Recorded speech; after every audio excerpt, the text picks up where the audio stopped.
Before going on her second trip to China, U.S. Treasury Secretary Janet Yellen took a shot at China's clean energy exports.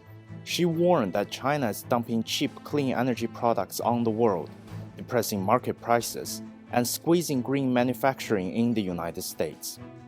She said she'll make it a key issue in discussions, arguing that excess capacity in these industries hurts not only American workers and firms, but also China and the global economy.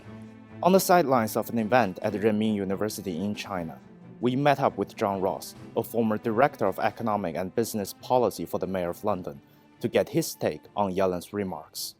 China has got the leading position in this. It supplies about 80% of the world's solar power panels and products for solar power, about 60% for wind, about 60% for water power.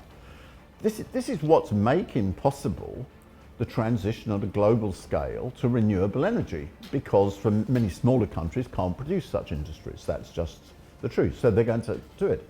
What Yellen wants to do, she wants countries not to take the most cost-effective, the cheapest supplier, which is China. She wants them to take more expensive ones.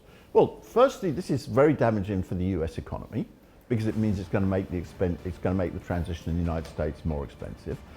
And secondly, most countries in the world are not going to go along with it. Why should they pay more for having renewable energy? Because the United States wants them to pay more. They're not going to do it. That's why you've got, if you take, for example, China's success with things like the Belt and Road Initiative, this is not based upon similarities of political system.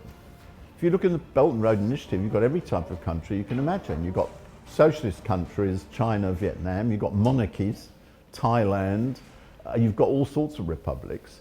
They want to get on with economic development. And Yellen is trying to advise the world to go down more expensive routes than the ones which are necessary. And most of the world's not going to do it, and it's damaging for the United States. Why does she want to make the world go down this more expensive road? Is it because China-US relationship or economic competition? Well, for economic competition, but she won't face up to the fact that the problems in the US economy, let's just look at the simple fact. You know, last year, China's economy grew by 5.2%. The US economy grew by 2.5%. That means China's economy grew more than twice as fast as the United States. If you take the last 4 years, because during the pandemic, countries went up and down a lot during one year to another, China's economy grew 20.1%, US economy grew 8.1%. China's economy grew 2.5 times as fast as the United States. The United States won't adjust its own economic policy. It tries to slow the rest of the world down.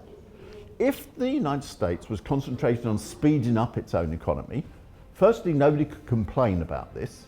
And secondly, nobody would be able to do anything about it anyway, right? But it's not concentrating on trying to speed up its own economy. It's concentration on trying to slow down other economies. And in particular, it's trying to slow down China's economy. And this is very damaging, not for the whole world economy, because the whole world economy should grow as fast as possible. It's because the United States won't adjust its economic model. We thought that when Donald Trump was president of the United States, he was quite aggressive with its China policy, especially on the economic front. We thought that when Biden came into power, things would change, but basically it didn't. Now, with another US presidential election sort of in sight, so do you see this non-peaceful competition going on, becoming the major trend of US policy? I'm afraid to say yes. I would really prefer to give you the opposite answer, but on serious matters, one's got to be realistic. I think the problem is, at the moment, the United States still thinks that it can use non-economic means to maintain its position. It can't. The United States is trying to do something which is impossible, which is China has more than 4 times the population of the United States. That means, by a simple matter of arithmetic, when China's GDP per capita becomes even 1/4 of that in the United States, it becomes the largest economy in the world. There is a dangerous period while the United States makes this adjustment, because of course China is not aiming to become the largest economy in the world. That's not what it's doing. That's not the aim of China, to become a large economy in the United States.